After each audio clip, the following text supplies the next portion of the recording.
Hi guys, this is Reformat PC Cebu here.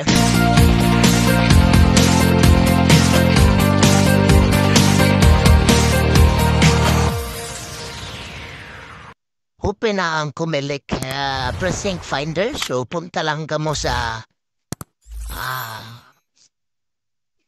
precinctfinder.comelec.gov.ph. Tapos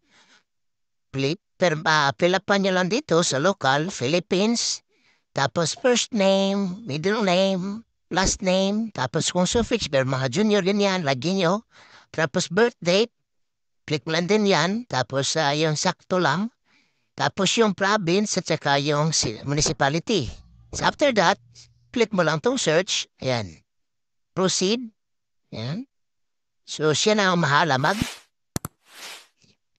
mag-locate. Ayan, wait lang natin ang konti.